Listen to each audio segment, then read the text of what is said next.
హెబ్రీయులకి రాసిన పత్రిక మొదటి అధ్యాయము 3వ వచనము కలిసి చదువుకుందాం. హెబ్రీయులకి రాసిన పత్రిక మొదటి అధ్యాయము 3వ వచనము కలిసి చదువుకుందాం. The Son is the radiance of God's glory and the exact representation of His being, sustaining all things by His powerful word. After He has provided purification for sins, He sat down at the right hand of the Majesty in heaven. తిరిగి ఇంకోసారి కలిసి చదువుకుందాం. హెబ్రీయులకి రాసిన పత్రిక మొదటి అధ్యాయము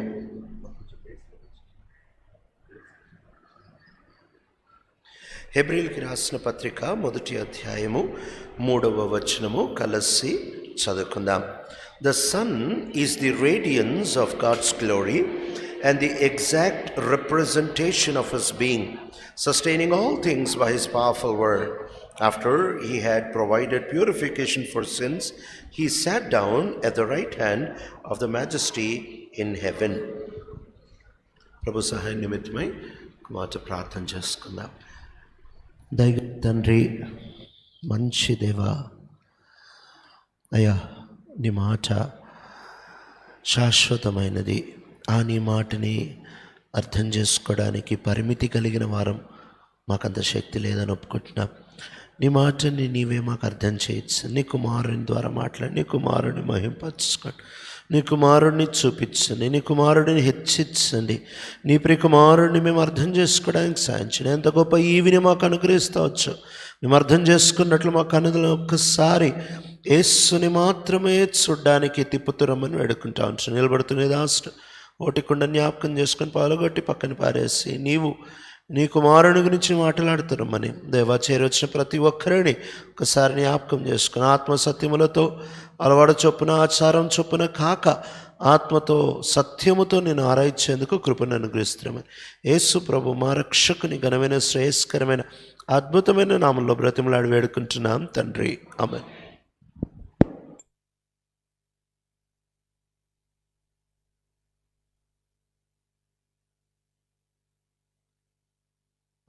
అని మనము అనేక సార్లు ఆదివారం పొద్దున్న పలికే కొన్ని మాటలకి పరిమితి చేసేస్తూ వచ్చాము. ఆరాధన అని అంటే కేవలం ఒక పాటో మాటో లేక ఏదో ఇచ్చేది ఏదో చూపించేది అని అనుకునే భయంకరమైన చల్లబడిపోయిన కాలానికి దిగిపోతూ వచ్చాం. వాస్తవంగా ఆరాధన అని అంటే అది నోటితో ఇచ్చేదో లేకపోతే పాటతో ఇచ్చేదో లేకపోతే ఏదో చూపించేది కాదు. మన బ్రతుకు ఒక ఆరాధన. అందుకనే అపోస్తలుడైన పౌలు చెబుతూ ఉంటాడు, మనం తిన్నను తాగినను. ఎందుకు తిన్నను తాగినను? ఏమి చేసినను దేవుని మహిమ కోసం చేస్తాం. తిన్నను తాగినను అని అంటే ఈ భూమి మీద ఈ 2 పనులు చేయని వాళ్ళు ఎవరు ఉండరు. ఈ 2 పనులు మానేస్తే వాళ్ళు వెళ్ళిపోతారు. కాబట్టి ఖచ్చితంగా ఆయన చెప్తున్న సామాన్యమైన విషయాలు, ప్రతిరోజు మనము సహజంగా చేసే సామాన్యమైన విషయాలు, భోజనం చేయడము, నీళ్లు తాగడం, దీని ద్వారా కూడా ప్రభుని మహిమపరచాలి, దీని ద్వారా కూడా ప్రభుని ఘనపరచాలట. ఇది దేవుని ప్రణాళిక. నువ్వు నేను ప్రభు మనల్ని విడిపించిన తర్వాత మనం ఏమి చేసినా నువ్వు ఉద్యోగం చేసినా, నువ్వు నీ సంసార జీవితంలో ఉన్నా, నువ్వు నీ మందిర జీవితంలో ఏమి చేసినా, వద్దాము కొలస్సీలకి రాసిన పత్రిక. కొలస్సీలకి రాసిన పత్రికలో అపోస్తలుడైన పౌలు 3వ అధ్యాయంలో ఆయన రాస్తా చెబుతా ఉంటున్న మాట చదవండి. 18వ వచనం. ఎవరైనా తెలుగులో చదివి సహకరించగలరా?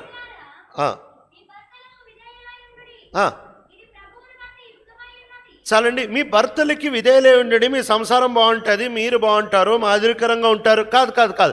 ఏంటంట, ఇది ప్రభువులో యుక్తమైనది. ఎందుకు భర్తకి విధేయత చూపించాలి అని అంటే భర్త కోసమే అయితే, కుటుంబం కోసమే అయితే, సమాజం కోసమే అయితే.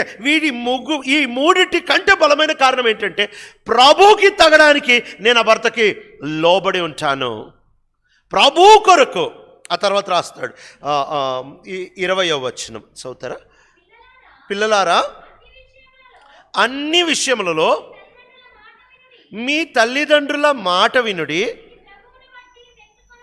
ఇది ప్రభువుని బట్టి మెచ్చుకుని. ఇంగ్లీష్ బైబిల్ ఏమైనా ఉంటుంది, పిల్లలారా అనే విషయంలో మీ తల్లిదండ్రులకు లోబడుడి, ఇది దేవునికి ఇష్టం. దిస్ ప్లీజెస్ గాడ్, ఇది దేవునికి ఇష్టం. ఎందుకు పిల్లలు తల్లిదండ్రులకు లోబడాలి అని అంటే మేలు జరుగుతుంది, దీర్ఘాయుష్ ఉంటుంది, మంచిదే, ఇవన్నీ కారణాలే. అయితే బైబిల్ చెప్తా ఉంటున్న ఒక ప్రాథమికమైన కారణం కొత్త నిబంధన అంటే నువ్వు తల్లిదండ్రులకి లోబడితే అది దేవునికి ఇష్టం అంట, అందుకు లోబడాలి. ఆ తర్వాత ఇంకా కింద రాస్తూ ఉంటున్నారు 23వ వచనం.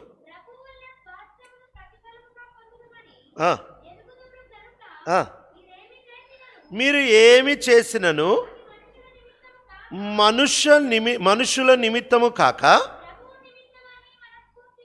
చాలండి, ఇది ఎవరి గురించి రాస్తున్నారు తెలుసా? 22వ వచనం చదివితే అర్థమవుతుంది. ఇది ఉద్యోగం గురించి రాస్తూ ఉంటున్నాడు. సహజంగా స్కూల్లో, కాలేజీలో, హాస్పిటల్లో, ఆఫీసులో, నువ్వు ఉంటున్న స్థలంలో నీ మీద ఉంటున్న యజమానులతో ఉంటున్న సంబంధం గురించి మాట్లాడుతూ ఉంటున్నారు. ఏమని రాస్తూ ఉంటున్నారు? వాళ్ళకి లోబడండి, వాళ్ళకి ప్రభువుకి సేవ చేసినట్టు వారికి సేవ చేయండి. ఎందుకు? మీకు జీతాలు పెరుగుతాయి, ఇన్సెంటివ్లు వస్తాయి, మీకు ప్రమోషన్లు వస్తాయి, మీ భవిష్యత్తు బాగుంటుంది. కాదు కాదు కాదు ఎందుకంటే ప్రభు దగ్గర నుంచి మీకు స్వాస్థ్యం దొరుకుతుంది. సామాన్య జీవనం గురించి మాట్లాడుతున్నాడు ఇక్కడ.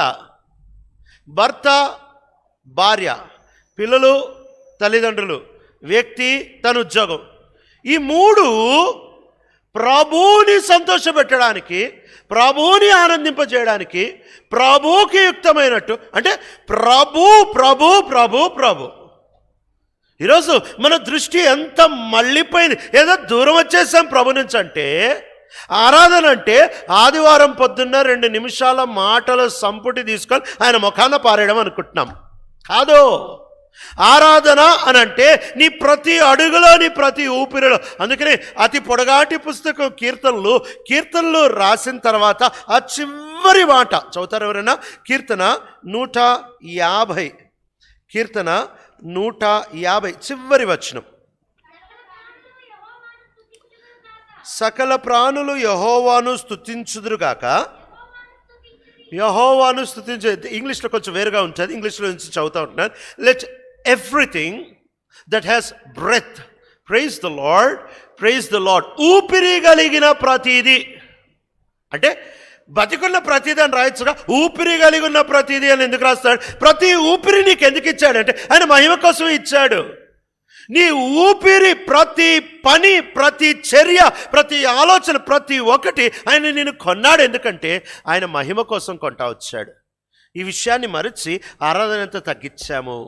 వాస్తవంగా ఆరాధన అంటే యేసుప్రభువారు చక్కటి నిర్వచనం ఇస్తూ ఉంటున్నారు. ఏమని ఇస్తూ ఉంటున్నారంటే ఎవరైనాను ప్రభుని ఆరాధిస్తే ఎట్లా ఆరాధించాలి? ఆత్మతో సత్యముతో ప్రభుని ఆరాధించవలను. ఆ తర్వాత ఒక మాట, ఇట్టి ఆరాధనను ప్రభు కోరుతున్నాడా? ఇట్టి ఆరాధికులను ప్రభు కోరుతున్నాడా? ఇట్లా ఆరాధించాలని ఆ మాట చదువుదామా వద్దాము? యోహాను సువార్త 4వ అధ్యాయము.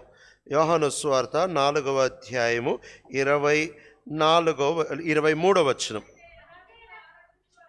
అమ్మా, అయితే యథార్థముగా ఆరాధించువారు ఆత్మతోనూ సత్యముతోనూ తండ్రిని ఆరాధించు కాలం వచ్చుచున్నది, అది ఇప్పుడునూ వచ్చే ఉన్నది. చాలండి, ఆరాధించు వాళ్ళు అట్టి వారు కావాలని. ఆరాధన ఇట్లుండాలని చెప్పట్లే, ఆరాధించేవాడు ఇట్లుండాలని చెప్తున్నాడు. ఎంత వ్యత్యాసం కదా. మనం ఆరాధన మీద కేంద్రం పెడితే ప్రభు దేని మీద కేంద్రం పెడుతున్నాడంటే తన్ను ఆరాధించువారు ఇట్లుండాలంట. చాలాసార్లు ఆరాధన ఎట్లుండాలో పరుగులు తీసి చాలా జాగ్రత్తగా, పటిష్టంగా, చాలా మాటలు సమకూర్చి ఆత్మీయ పదజాలలు, వచనాలతో, ఎంతో గంభీరమైన మాటలతో ఆరాధన సిద్ధపరిచిన ప్రభు అంటున్నాడు, నా ఆరాధన కాదు, నాకు కావాల్సింది ఆరాధికుడు కావాలి. ఎందుకు అనంటే ఆరాధికుడు ఆయనకి ఇష్టమైనప్పుడు ఆయన ఏం చేసినా అది ఆరాధనే. ఆరాధికుడు ఆయనకి ఇష్టమైనప్పుడు ఆయన ఏమి చేసినా ఆరాధనే. ఏబేలు అర్పణ ఆయనకి నచ్చిందంట. ఏబేలు నచ్చిన తర్వాత ఏబేలు ఖచ్చితంగా ప్రభుకి నచ్చేదే ఇస్తాడు. కయ్యేను నచ్చలే. ఒకవేళ నేను అనుకుంటా కయ్యేను ఏబేలు అర్పణ అర్పించి ఏబేలు కయ్యేను అర్పణ అర్పిస్తే ఆ మాట ఇంకా రాసి ఉండేవాళ్ళు ఏంటంటే దేవుడు ఏబేలును అతని అర్పణను దేవుడు ఇష్టపడుతూ వచ్చాడు. కయ్యేను ఇష్టపడలే, కయ్యేను ఏమర్పించినా ఇష్టపడదు. ఈనాడు మనం వచ్చాము, ఏదో ఇద్దామనుకుంటున్నాం, ఏదో ఆరాధన చేద్దాం అనుకుంటున్నాం, ఏదో చెబుదాం అనుకుంటున్నాం, ఏదో చూపిద్దాం అనుకుంటున్నాం, మంచిదే. ఆత్మతో సత్యముతో అని ఉంది తప్ప మాటతో పాటతో అని లేదు. మాట అనేది లోపల ఉంటున్న దాన్ని వ్యక్తపరచడానికి వాడే సాధనం. సరుకు మాట కాదు, సరుకు లోపల ప్రభు మీద ఉంటున్న ఆప్యాయత, ప్రేమ. ఆత్మానుసారమైన సంబంధము సత్యమును బట్టి నడిచే జీవితం. ఇలాంటి జీవితం కనుక నువ్వు కలిగి ఉంటే నువ్వు ఏమి చేసినా అది ఆరాధనే. రోమిల్కి రాసిన పత్రిక 12వ అధ్యాయము మొదటి 2 వచనాలు చదువుతారు ఎవరైనా? రోమిల్కి రాసిన పత్రిక 12వ అధ్యాయం మొదటి వచనం.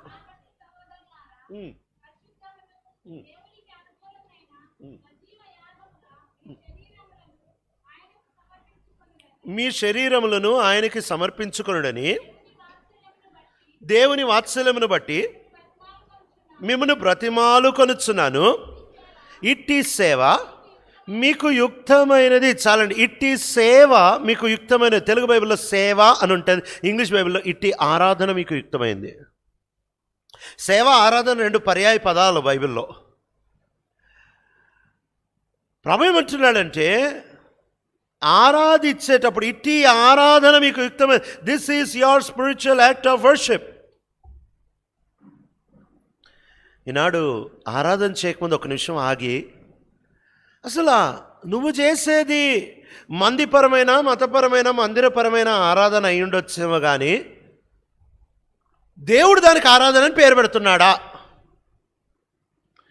నేను హైదరాబాద్లో చిన్నప్పటి నుంచి హైదరాబాద్లో పెరుగుతూ వచ్చాను కాబట్టి హైదరాబాదు పేరుగాంచిందే బిర్యానీ కోసం. చిన్నప్పటి నుంచి హైదరాబాద్ బిర్యానీ తిని తిని తిని తిని బాగా అలవాటు అయిపోయింది. తర్వాత ఒక దినాన్న కల్కట్టా ప్రాంతానికి వెళ్ళిన తర్వాత అక్కడ చాలామంది పెద్ద లైన్లో నిలబడ్డారు భోజనానికి, అంటే హోటల్లో తీసుకోవడానికి, పార్సల్ తీసుకోవడానికి. నేను వెళ్ళి నిలబడ్డా. ఇంకా అక్కడ పెద్ద బోర్డు పెట్టాడు, హైదరాబాద్ దమ్ బిర్యానీ అని బోర్డు పెట్టాడు. కౌంటర్ దగ్గరికి వెళ్ళిన తర్వాత క్యా హోనా సాబ్ అన్నాడు. ఏం కావాలా అని అన్నాడు. అంటే నేను అన్నా బిర్యానీ ఇవ్వు, చికెన్ బిర్యానీ ఇవ్వు అని అన్నా. అంటే అప్పుడు ఆయన అన్నాడు, మీరు ఎక్కడి నుంచి వచ్చారు? హైదరాబాద్ నుంచి వచ్చా. పేరు పెట్టింది హైదరాబాద్ దమ్ బిర్యానీ. హైదరాబాద్ నుంచి వచ్చా అన్న. ఆయన ఏమన్నాడు తెలుసా? వదిలే సార్, మీకు దిగదు, ఇది వేరేది తినండి అన్నాడు. ఎందుకు దిగదు? మీరు హైదరాబాద్ నుంచి వచ్చారు కాబట్టి అసలు బిర్యానీ అంటే మీ ఒక్కడికే తెలుసు, ఇక్కడ ఎవరికి తెలియదు, కాబట్టి మీకు దిగదు. ఆరాధన అంటే ఏంటో నీకు నాకు అర్థం అవ్వదు, ఆయనకు అర్థం అవ్వదు. ఆయనకు నచ్చితే అది ఆరాధన. మనందరికీ నచ్చవచ్చు, ఆయనకు నచ్చకపోతే అది ఆరాధన కాదు. నీకు నచ్చవచ్చు, నీ పక్కడికి నచ్చవచ్చు, ఇక్కడ కూర్చున్న వాళ్ళకి నచ్చవచ్చు, క్రైస్తవ సమాజం మొత్తానికి నచ్చవచ్చు, అది ఆరాధన కాదు. ఎందుకు ఆరాధన? అందరికి నచ్చుతుంది కదా. వాక్య పదాలే ఉపయోగించవచ్చు, మంచి టోన్, మంచి మాడ్యులేషన్లో కరెక్ట్ టైంలో గేరేసి ఏడవచ్చు, అది నీకు నచ్చుతుందేమో. కానీ ఆయన అంటాడు ఇది ఆరాధన. అది ఎందుకు ఆరాధన కాదు? నాకు నచ్చలేదు, ఆరాధన కాదు అంటాడు అంతే. ఆయనకి నచ్చితే అది ఆరాధన, ఆయనకి నచ్చకపోతే అది ఆరాధన కాదు. మరి ఆయనకి నచ్చాలంటే ఏం చేయాలంటే పదాలు మార్చొద్దు, బ్రతుకు మార్చుకోవాలి. ఆరాధన అంటే నీ జీవిత విధానము. ఆరాధన అంటే 6 రోజులు ఎలా నడిచావు. ఆరాధన అంటే ఏం మాట్లాడావు. ఆరాధన అంటే నువ్వు ఎలా వ్యవహరించావు. ఆరాధన అంటే నువ్వు ఎలా ఉద్యోగం చేసావు. చాలా దూరం వచ్చేసాము. మొన్నటి దినాన్న దైవ సేవకుడితో మాట్లాడుతూ ఉంటే కాన్వకేషన్కి వెళ్ళి అక్కడ మాట్లాడతా, హెబ్రోన్లో కాన్వకేషన్ నేను ఎప్పుడు చూడలేదు, అంటే నా వయసును బట్టి నేను ఎప్పుడు చూడలేదు కాబట్టి అన్నని అడిగాను, అన్న హెబ్రోన్లో కాన్వకేషన్ ఎలా ఉంటుంది అంటే ఆయన స్టార్టింగ్ నుంచి చెప్పుకుంటా ఓ మాట చెప్పారు. ఏం చెప్పారంటే గవర్నమెంట్ ఎంప్లాయీస్ లోపలికి వచ్చినప్పుడు కాన్వకేషన్కి ఫామ్ నింపుతారు, పేరు, ఊరు, ఎక్కడి నుంచి వచ్చారు, ఎందుకు వచ్చారు, అవన్నీ నింపుతారు. నింపేటప్పుడు అడుగుతారంట, నువ్వు గవర్నమెంట్ ఎంప్లాయీ అంటే అవును, ఏమి లీవ్ వేసి వచ్చావు అని అడుగుతారంట. ఒకవేళ కనుక వీళ్ళు హెల్త్ సర్టిఫికేట్ పెట్టో లేకపోతే ఇంకేదో కారణం పెట్టుకొని వచ్చుంటే ఆ రోజుల్లో హెబ్రోన్లో ఏమనేవాళ్ళంటే, యథార్థత లేదు నీకు, నువ్వు కాన్వకేషన్ రావద్దు, వెళ్ళిపో, 2 లీవుల మీదే రావాలి. ఒకటి క్యాజువల్ లీవ్ నీకుంటే అవైల్ చేసుకొనిరా, రెండోది ఎర్న్ లీవ్ ఉంటే పెట్టుకొనిరా. సిక్ లీవ్ నువ్వు బలహీనుడివి, ఆయన కాన్వకేషన్కి ఎందుకు వచ్చావు? ఎంత యథార్థత! ఈరోజు ఎంత దూరం వచ్చేసాం. మనం ఆరాధనని బ్రతుకుని వేరు చేసేసాం. ఆరాధన అంటే 2 నిమిషాలు పదజాలు తీసే మొఖాన్ని బారేయడం అనుకుంటు కాదు. ఆరాధన మాట కాదు. బైబిల్ అంతా మీరు చూడండి, ఆరాధన మాట మీకు ఎక్కడ దొరుకుద్ది అసలు? ఆరాధన మాట కాదు. మాటను ఉపయోగిస్తావు, వ్యక్తపరచ మాటను ఒక సాధనంగా వాడుతావు తప్ప అది మాటే ఆరాధన యొక్క కేంద్రంగా, మాటే అసలు సరుకు కాదు. ఆత్మ సత్యము అసలు సరుకు. ఇది నాన్న ప్రభుని ఆరాధించడానికి వచ్చేటప్పుడు ఆయనకి నచ్చేదేంటి అది ఇవ్వాలి. ఆయనకి నచ్చేదేంటో అది ఇవ్వాలి. ఏంటి ఆయనకి నచ్చుతుంది వద్దాం. ఆయనకి నచ్చేది ఏంటి? తండ్రి అయిన దేవునికి నచ్చేది ఒకటి వద్దాం. మత్తయి సువార్త 17వ అధ్యాయము. మత్తయి సువార్త 17వ అధ్యాయము 5వ వచనం. అతడు ఇంకనూ మాట్లాడుచుండగా, ఇదిగో ప్రకాశమానమైన ఒక మేఘము వారి కమ్మెను. ఇదిగో ఈయన నా ప్రియ కుమారుడు, ఈయన యందు నేను ఆనందించుచున్నాను. మత్తయి సువార్త 3వ అధ్యాయము 17వ వచనం. మత్తయి సువార్త 3:17.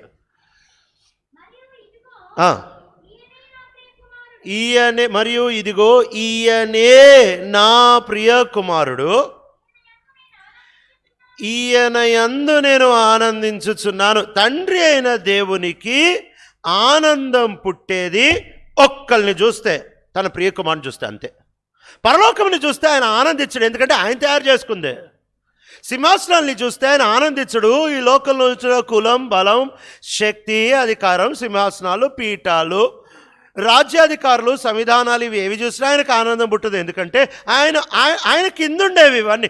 ఆయనకి ఆనందం పుట్టించగలిగినంత సామర్థ్యం ఒక్కలకే ఉంది, అది యేసుప్రభు ఒక్కడికే. ఎప్పుడైతే ఆయన యేసు ప్రభుని చూస్తాడో వెంటనే ఆయన అంటాడు, అబ్బా నాకు ఆనందంగా ఉంది. ఆరాధన అంటే ప్రభుకి ఆనందం ఇవ్వడం. ఆయనకి ఆనందం యేసు ప్రభు ఒక్కడిలోనే పుడుతుంది. ఇంకెవరి దగ్గర ఆయనకు ఆనందం లేదు. ఇంకెవరు నచ్చరు ఆయనకి. ఒక్కడు పనికొచ్చేవాడు లేడు. అందరూ త్రోవ తప్పి ఏకంగా పనికి మాలిన వారాయిరి అని రాస్తాడు. అందరూ పాపం చేశారని రాస్తాడు. అందరూ త్రోవ తప్పిపోయారని రాస్తాడు. ఎవడికి అర్థం కాదు దేవుడెవరో అని రాస్తూ ఉంటారు.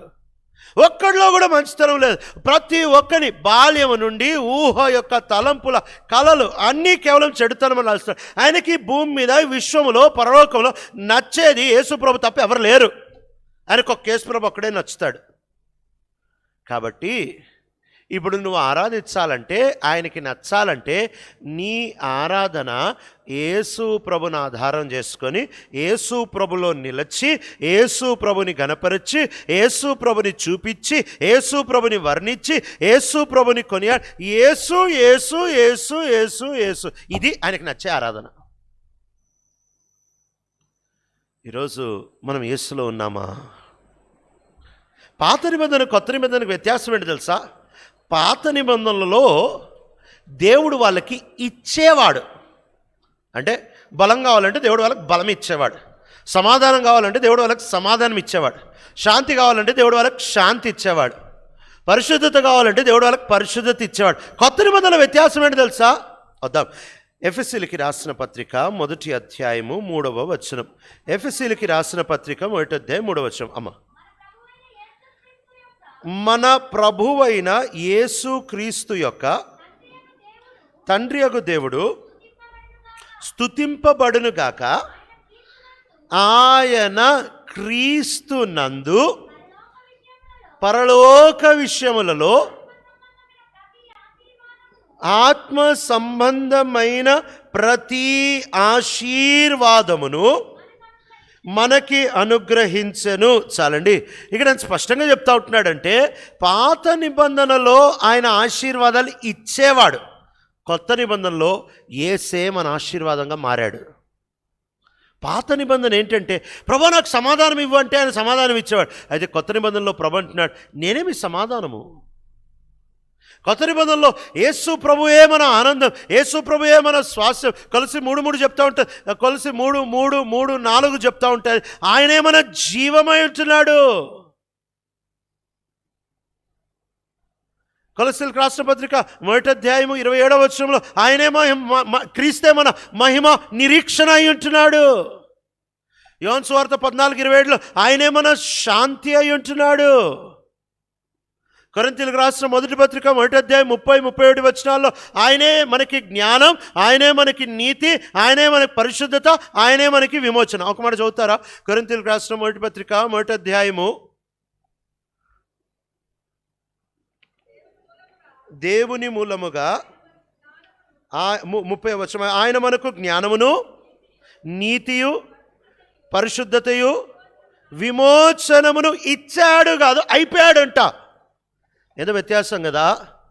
ప్రభువే యేసు ప్రభుల వారే మన సమాధానం అయిపోయాడు, యేసు ప్రభుల వారే మన విమోచన అయిపోయాడు, యేసు ప్రభుల వారే మన జ్ఞానం అయిపోయాడు, యేసు ప్రభుల వారే మన నీతి అయిపోయాడు, యేసు ప్రభుల వారే మన సంతోషం అయిపోయాడు, యేసు ప్రభుల వారే మన జీవం అయిపోయాడు, యేసు ప్రభుల వారే మన మహిమ నిరీక్షణ అయిపోయాడు. ఈరోజు మనకుంటున్న అంతస్తు ఎంత శ్రేష్టమైన అంతస్తు, ఎంత ఘనమైన అంతస్తు అంటే ప్రభు మనకి ఇచ్చాడు కాదు, ప్రభు మనకి అయిపోయాడు. ఇది నిజంగా నువ్వు అనుభవిస్తూ ఉంటే నువ్వు ఏం చేస్తున్నావు? ఆరాధనే. ఈ మాట అనేకసార్లు కొత్త నిబంధనలో ఉంటున్న మనం అర్థం చేసుకోలేకుండా ఉన్నాం, కానీ పాత నిబంధనలో ఉంటున్న దావీదుకి ఎంత చక్కగా అర్థమైంది, ఎంత స్పష్టంగా అర్థమైందో. ఈరోజు మనం ఏమనుకుంటున్నామంటే దేవుడు నాకేదో ఇస్తే దాన్ని నేను కాపాడుకుంటే పరిశుద్ధత. కాదు కాదు కాదు, ఆయనే మన పరిశుద్ధత.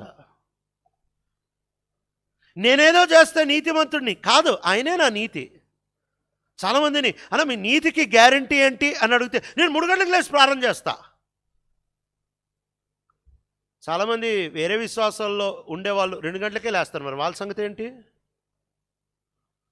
మీ నీతికి గ్యారంటీ ఏంటి? నేను వారానికి 2 సార్లు ఉపవాసం ఉంటా.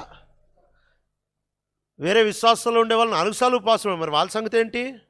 ఇవి కాదు మన విశ్వాసాలకి, ఇది కాదు మన నీతికి గ్యారంటీ. మన నీతి గ్యారంటీ ఏంటంటే యేసు నా నీతి, Christ is my righteousness, my wisdom, my redemption, my holiness. ఈనాడు చాలా దూరం వచ్చేసాము, వచ్చి యేసు ఏదో ఇస్తే దాంతో నేను విశ్వాసాన్ని పుట్టిస్తాను, దాంతో నేను జ్ఞానం తయారు చేస్తాను, దాంతో నేను నీతిని తయారు చేస్తాను, దాంతో నేను పరిశుద్ధత కాదు. వాక్యం చెప్పే మాట వేరు. యేసే మన నీతి, యేసే మన విమోచన, యేసే మన జ్ఞానం, యేసే మన పరిశుద్ధత, యేసే మన సంతోషం, యేసే మన ఆత్మఫలం, యేసే మన జీవం, యేసే మన మహిమా నిరీక్షణ. సమస్తము యేసే అయి ఉంటున్నాడు. ఈరోజు ఆయనలో అతిశయించే అట్టి అనుభవంలోనికి వచ్చామా? అందుకనే ఈ మాటలన్నీ చెప్పిన తర్వాత కొరింథీయులకు రాసిన మొదటి పత్రిక 1వ అధ్యాయం చివరి వచనం 31వ వచనంలో అతిశయించేవాడు యేసు ప్రభు, లేకపోతే ప్రభునందు అతిశయించాలి. ఎందుకంటే నువ్వేదో చేయగలిగితే నీలో అతిశయించాలి, కానీ మొత్తం ఆయనే చేశాడు. ఆయన ఒక్కడిలోనే అతిశయించగలరు, ఇంకా దేంట్లో అతిశయించలేవు. ఈరోజు నీ ఆరాధన ఏంటి? 2 నిమిషాల మాటల సమ్మిళితం చేసి పదాలు కలిపి ఆత్మీయ పదాలు పెట్టి ఏదో పదజాలన మార్చి ఇది ఆరాధన అనుకుంటున్నావేమో. అది నీకు ఆరాధన, మనకు ఆరాధన, సియోనుకు ఆరాధన అనిపించవచ్చు, ప్రభు కనిపించట్లే. ప్రభు కనిపించాలంటే ఆరాధనలో తన ప్రియ కుమారుడు కనిపించాలి, ఆరాధనలో తన ప్రియ కుమారుడు కనిపించాలి. కంటే పెద్ద మాట ఏంటంటే ఆరాధికుడులో తన ప్రియ కుమారుడు కనిపించాలి, ఆరాధించేవాడులో తన ప్రియ కుమారుడు కనిపించాలి. ఆయన రూపము, ఆయన స్వరూపము, ఆయన గుణగణాలు, ఆయనలో అతిశయించడం, ఆయనను ప్రేమించడం, ఆయనలో ముగ్ధుడైపోవడం, ఆయనలో మునిగిపోవడం, ఆయనని ఆస్వాదించేవాడు ఏమిచ్చినా ఆరాధనే. మన ఆరాధన వైఖరిని మారిస్తే ఈనాడు ప్రభుకు ఆరాధన ముడుతుంది. ప్రభుని ఆరాధించకమునుపు ఒక్కసారి దేని మీద నిలబడి ఆరాధన చేస్తున్నావు? నీ భక్తి మీద, నీ శక్తి మీద, నీ సామర్థ్యం మీద, నీ మంచితనం మీద, నీ యథార్థత మీద, నీ నియమ నిష్టల మీద ఆధారపడుతున్నావా? నువ్వెంత బాగా ఆరాధన చేసినా ఆయనకు నచ్చదు. ఆయనకు ఒకే ఒక్కడు, యేసుప్రభు ఒక్కడే నచ్చుతాడు. ఆయన భూమి మీద నిలబడ్డావు, ఆయన మీద నిలబడ్డావు, ఆయన నీతి మీద నిలబడ్డావు, ఆయన మంచితనం మీద నిలబడ్డావు, ఆయన యోగ్యత మీద నిలబడ్డావా? ప్రభు మీద నిలబడకుండా స్వనీతి మీద నిలబడిన మనం ఎంత ఆరాధన చేస్తే ఏం లాభము? వాడు వచ్చాడంట, పొడుగు ప్రార్థన చేశాడు, అయ్యా నీకు దశంభాగం ఇస్తా, 2 రోజులు ఉపవాసం ఉంటా, నీకు ఇది చేస్తాను అది చేస్తానని పొడుగాటి ప్రార్థన చేశాడు. నేను పాపం చేయట్లేదు, ఇదిగో ఈ సుంకపు గుత్తదారుడిలాగా లేను, ఈ సుంకర్లాగా లేను, వ్యభిచారిని గాను, దొంగని గాను. ఇది చక్కగా చెప్తున్నాడు. నీకు ఇది ఇచ్చాను, ఇది ఇచ్చాను, ఇది ఇచ్చాను, 3 ఇచ్చాడంట. ఉపవాసం ఇచ్చాడంట, దశంభాగం ఇచ్చాడంట, తన జీవితాన్ని ఇచ్చాడంట. మంచిదే. 3 పనులు చేయట్లేదంట, కామంతో బతకట్లేదు, ఇంకోటిది దొంగతనం చేయట్లేదు, అన్యాయంగా సొత్తు సంపాదించట్లే. 3 ఇచ్చాడు, 3 చేశాడు, మూడిటిగా బతికాడంట. ప్రభు అంటున్నాడు, వాడు నీతిమంతుడిగా తీర్చబడలే, ఎట్ట వచ్చాడు అట్టనే వెళ్ళిపోయాడు. ఎందుకు? ఆయన యేసు ప్రభు మీద ఆధారపడలే. ఇంకోటి వచ్చాడు, ఏమి ఇచ్చాడో చెప్పలే, ఏం చేశాడో చెప్పలే, పనికిమాలినోడు నన్ను ఒప్పుకున్నాడు, అయ్యా నేను పాపిని, నన్ను కనికరించు అని అన్నాడు. అంతే, నీతిమంతుడికి ఇంటికి వెళ్ళాడు. ఈనాడు నీ ఆరాధన చాలా చక్కగా చేస్తున్నావు, పొడుగ్గా చేస్తున్నావు, ఎక్కడ తిప్పాలో అక్కడ తిప్పుతున్నావు, మంచిదే. అయితే అంటే యేసున్నాడా? యేసు మీద నిలబడి ఆరాధన చేస్తున్నావు, నువ్వు ఇంకా దేని మీద నిలబడినా ఆయనకు నచ్చదు. ఆయనకు యేసు ఒక్కడే నచ్చుతాడు. యేసు మీద నిలబడితే నువ్వు ఆయనకు నచ్చుతావు. యేసు గురించి చెప్తే నీ పదాలు ఆయనకు నచ్చుతాయి. యేసు ఇచ్చే శక్తిని వాడితే అప్పుడే నువ్వు యేసు ఇచ్చే శక్తిని వాడితేనే ఆయనకు నచ్చుతుంది ఆ పని, లేకపోతే నచ్చదు. బబులోన్ చాలా అందంగా ఉంది. బబులోన్లో కావాల్సిన సరుకంత ఉంది. ప్రకటన 18లో బబులోన్ గురించిన వివరణ స్పష్టంగా రాసి పెడతా వచ్చాడు. ఆయనకు నచ్చలే. ప్రపంచానంతటికి బబులోన్ నచ్చింది. ప్రపంచానికి కావాల్సిన సరుకంతా బబులోన్లో ఉంది. ప్రపంచం దేని వెనకాల బరుగులు తీస్తూ ఉందో అదంతా బబులోన్లో దొరుకుద్ది.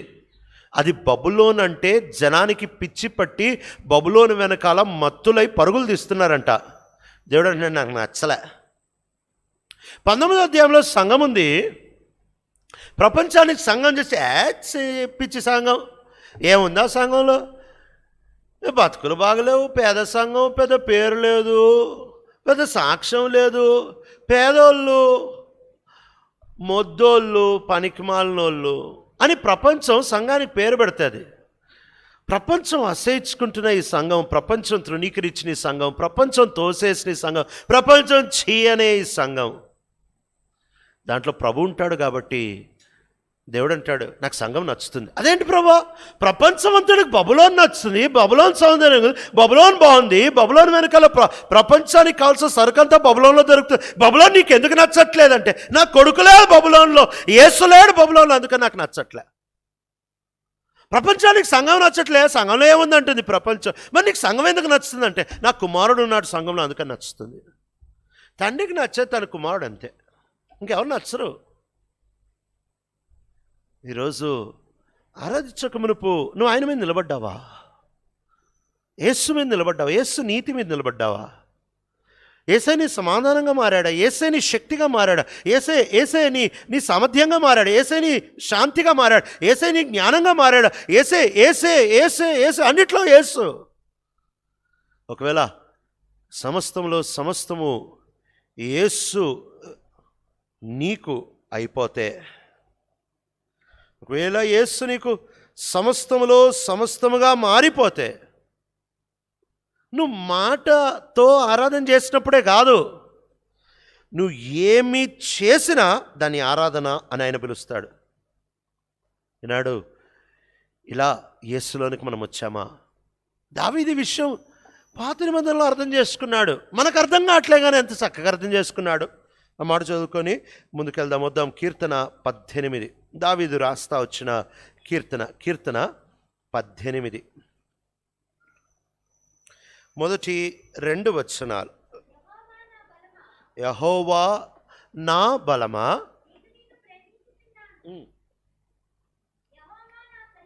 యెహోవా నా శైలము, నా కోట, నన్ను రక్షించువాడు, నా కేడము, నా రక్షణ శృంగము, నా ఉన్నత దుర్గము, నా దేవుడు,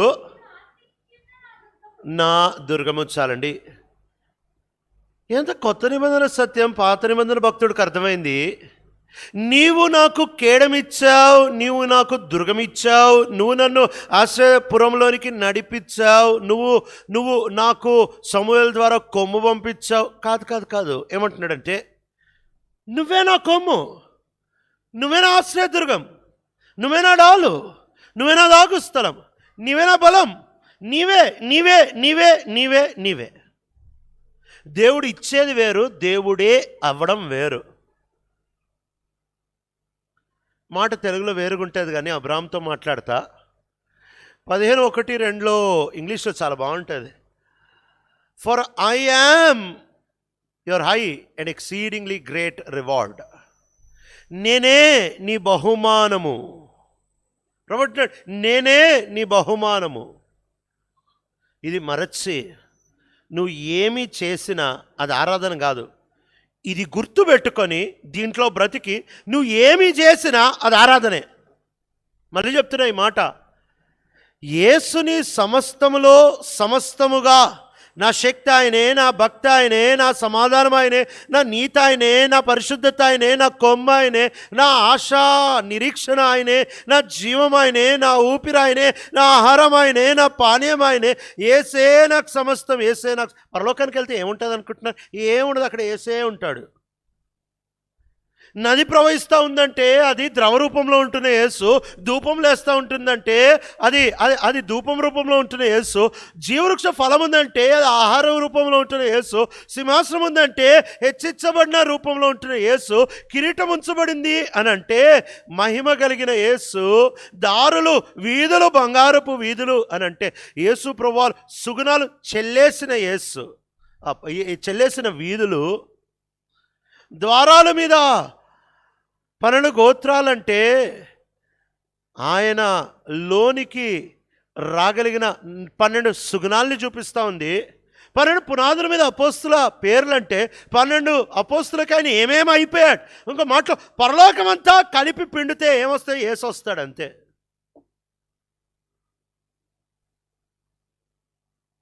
ఈరోజు ప్రభువును వదిలిపెట్టి ఏదో వెతుకుతున్నాం.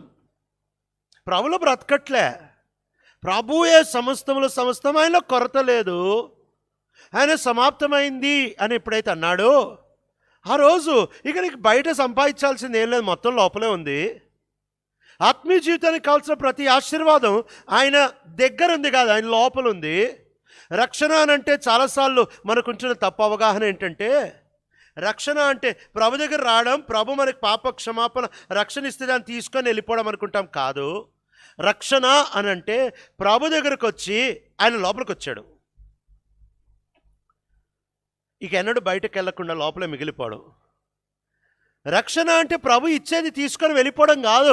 రక్షణ అంటే ప్రభు లోపల ఉండిపోవడం. ఎందుకంటే ప్రభువే సిమియోను యేసుక్రీస్తు ప్రభువారు 40 దినముల వయస్సు కలిగినప్పుడు చేతులార పట్టుకొని అంటున్నాడు 2వ అధ్యాయంలో, నీవు సకల జనుల ఎట సిద్ధపరచిన నీ రక్షణని నేను కళ్ళారా చూచితిని.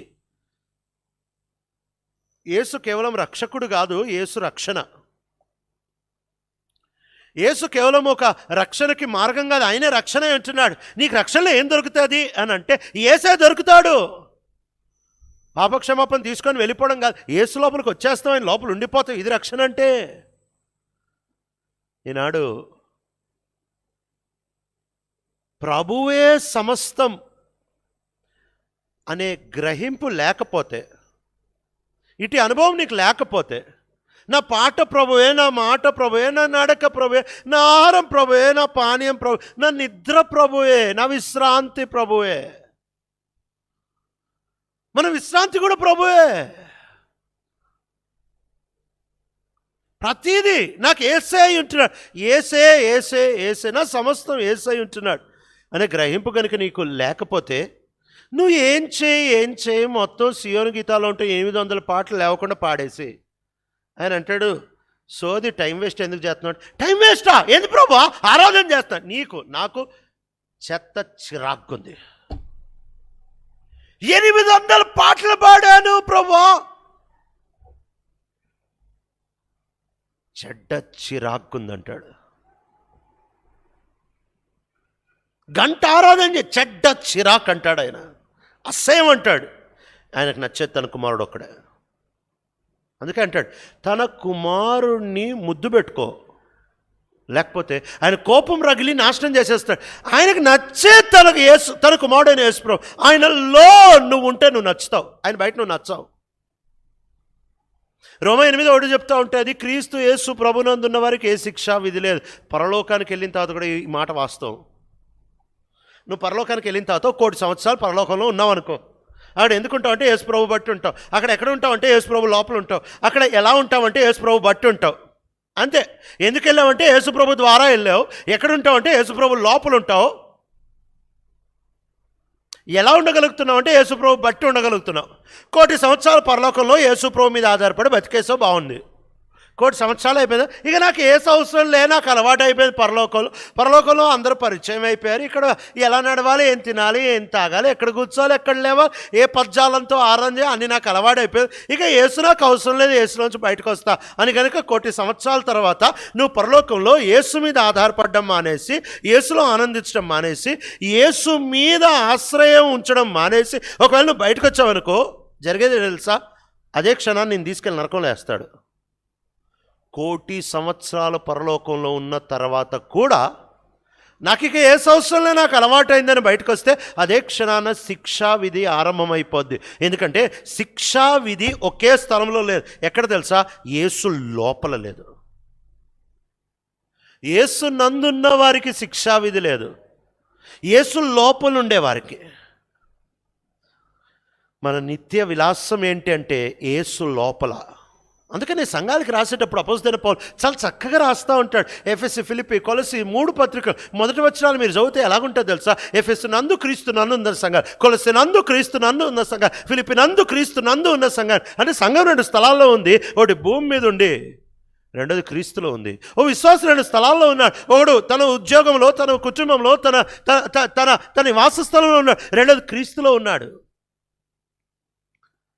నువ్వు ఏదో చేసావని కాదు, నువ్వు ఎప్పుడో రక్షించబడ్డావని ఇలా లేవు.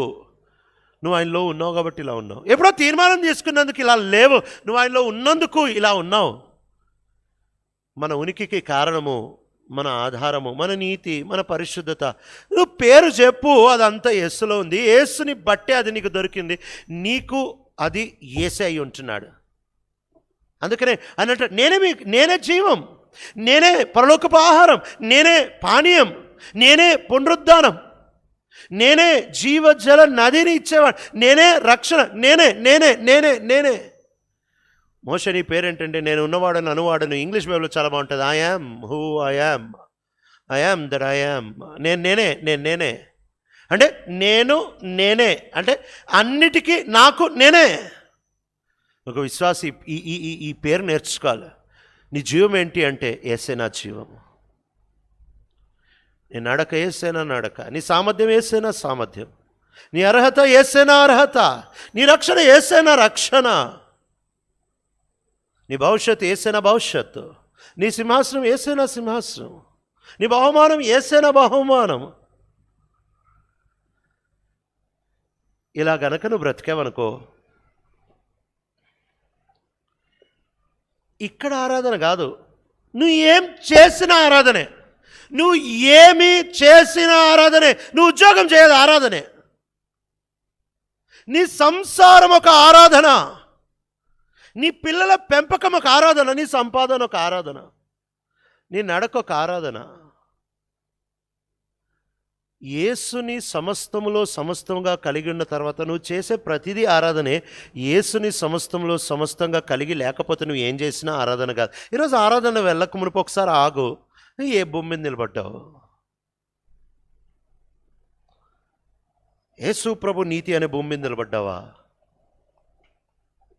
ఏ అర్హత మీద నిలబడ్డావు? నీ యోగ్యత ఏంటి అసలు? నీ గుర్తింపు ఏంటి అసలు? నీ ఉనికి కారణం ఏంటి అసలు? నీ నీతి ఏంటి అసలు? నీ పరిశుద్ధత ఏంటి? అన్నిటికీ జవాబు యేసేనా? నువ్వు ఏం చేసినా ఆరాధనే. అలాంటి వాడు నోరు తెరిస్తే మందిరానికే కాదు, ఆయనకు కూడా ఆనందదాయకంగా ఆహ్లాదంగా ఉంటుంది.